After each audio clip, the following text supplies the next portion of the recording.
I'm Steve Adubato. Welcome to a very important program. It is the third program we're doing on the role of religion in society. It is my honor to introduce two of our guests. Stephen Ollendorff is the founder of the Ollendorff Center, and Rabbi Jack Bemporad. I want to thank both of you for being with us. This is the third program that we've done talking about the role of religion in society. And every time I've learned something new, and hopefully more importantly our audience has. Why are we doing this, Stephen, and why is religion so important? During these three sessions, I've also evolved in my thinking a lot, because when you go in these programs, you tend to think. And it struck me that religion is a very important institution. If we look back in recent history, both in Vietnam and in the Ukraine, it was the religious influence that made the difference, because those countries that were communistic especially and were deprived of religion needed some moral force. And when the monks came out and burned themselves, or now in the Ukraine, when the priests went out and supported the revolution, it was as a result of countries trying to become anti-religious. The problem with religion today is, even though it has a very useful purpose, are they meeting their mission properly? And that's the challenge. Rabbi. Well, I think that what Steve said is absolutely correct, in the sense that one cannot not be religious. You said this before. Yeah. I'll try it again.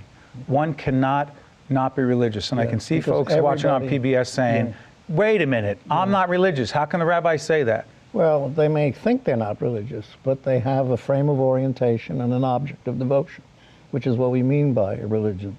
They have something that they feel is absolutely precious to them. In other words, that's what they devote themselves to. And that's what a religion is. A religion is your frame of orientation, how you put things together, and also what you're devoted to. Now, you can do it in a good way or in a bad way. Your frame of orientation could be, fascism. And you could be devoted, let's say, to Mussolini and Hitler.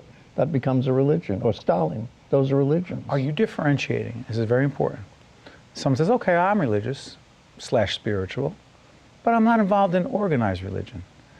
Do you differentiate? And I'm going to ask both of you this question. Do you, Stephen, differentiate between organized religion and someone who just says, yes, I'm a religious person?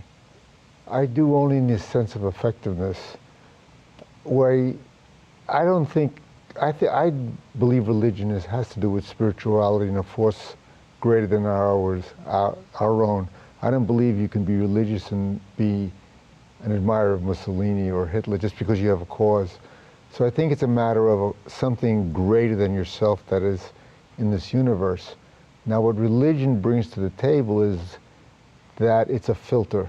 It is a structure where learned people think about these topics, and then when you go to the organized religion or your leaders, they will have thought about it, given a great deal of thought about it, and able to convey their thoughts to you. Most people in their day-to-day lives don't have that luxury of thinking about all the implications of religion and the consequences of it. For example, I've lately begun, because I have more time, but when you think about making a mistake or doing something wrong, is that a path down the wrong road which will have consequences down the road? Most people make immediate decisions. What religion's supposed to do is give you a broader perspective of life. But you talk about doing something wrong. There are people, Rabbi, who in the name of religion, very organized religion, will argue that it is not just their right, but it is their responsibility to do harm to other people. I mean, you can go back to 9/11 and many other instances where religious fanatics, I'll put that in air quotes, people who believe. Well, I think, in all honesty, that's sort of a misuse of religion. It's like taking religion, well, politicians misuse religion too.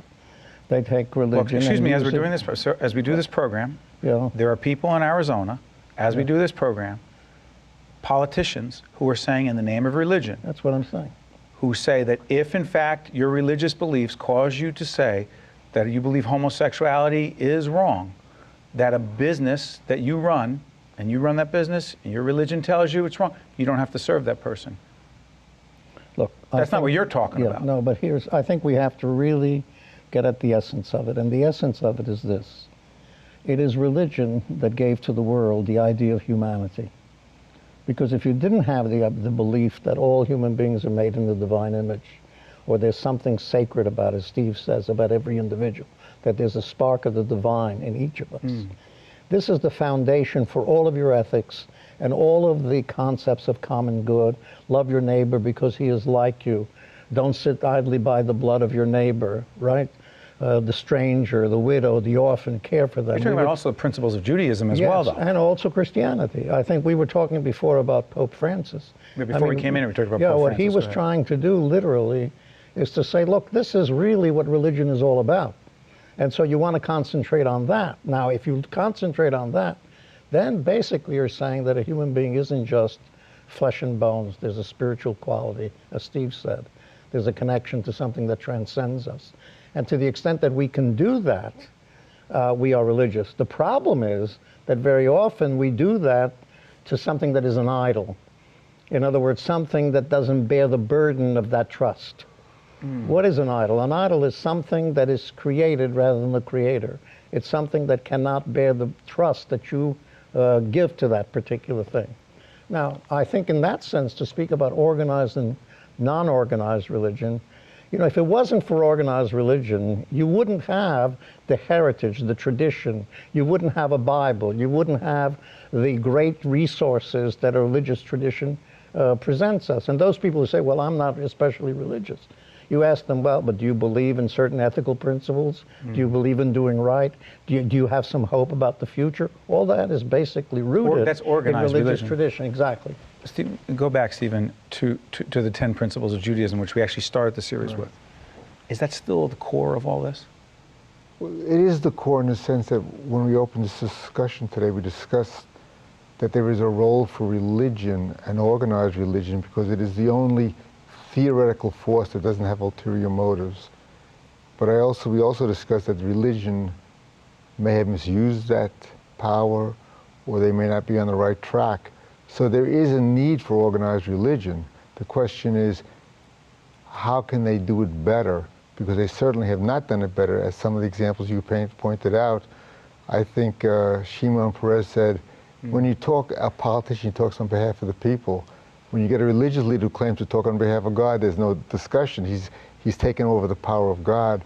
So religion has to find a way to meet the test that we're talking about. It has to be moral, spiritual, and rational. As a Catholic, we've had this conversation off air as well. Steve and I were having breakfast a while back, and I started talking to him about, in our church, I see more folks than I've seen before in the Catholic Church, and I'm not alone. I talk to other Catholics. And it's not just about how many more Catholics go to church because of Pope Francis. What has he meant to this discussion, religion and society? Because he's trying to change the face of the Catholic Church. The Catholic Church, to a lot of people, represents pomp, circumstance, a little bit of hypocrisy, Yeah, just a little bit. asking for money, and they have this glorious Sistine Chapel. Yeah. I mean, we visited the church, and some of the leaders, the cardinals, were totally out of touch, and they had this very autocratic, I-know-it-all attitude. And at the end, most people don't, I think, believe that people are people, and a spiritual force greater than those is something special. And I think Pope Francis is saying, I'm a human being, I'm mortal, I'm modest, I'm not taking the excesses of the church, but I'm going to try to relate to people in their lives and what is meaningful for them in their spiritual way. And that's the role of religion. Does he also send a message to non-Catholics? Oh, absolutely. Rabbi? Well, several things. First of all, I think he is appealing to an element in all human beings that say we really have to be concerned about those people who are vulnerable, those people who are poor, those people who are suffering, and we really have to do something about that. We have to do something about war. We have to do something about exploitation.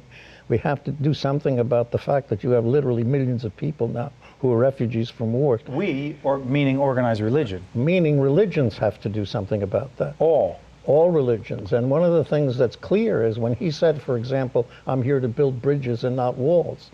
What he's saying is, I want to unite with the other religions. He has reached out to every other religion and say, let's work together. Let's find a way in which we can all work for the common good, something that we all believe is essential if we're going to survive as a human race. And the Pope, together with those who happen to be Jewish, talk about the potential connection here, Steve. Well, I think what makes Pope Francis unusual is there are a lot of people who talk the talk but don't walk the walk. And his life reflects. It's very easy to sit in a $25 million mansion and say, you should do this and you should do this, and you fly off in your glorious jets.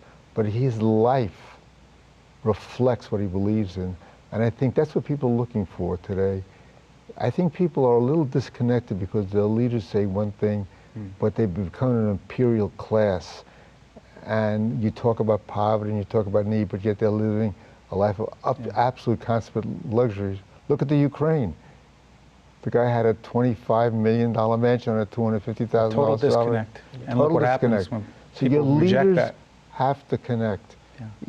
Yeah, they have to connect. If you're in a poor country, they don't want you. You have to serve them. This Pope is saying, I will serve you. It seemed for many, many years we were serving them. And that's the switch he's making. Stephen, Rabbi, I want to thank you for joining us. And we very much look forward to more discussions where we all learn together about religion and society. Thank you. Thank you very much. Stay with us. We're right back right after this.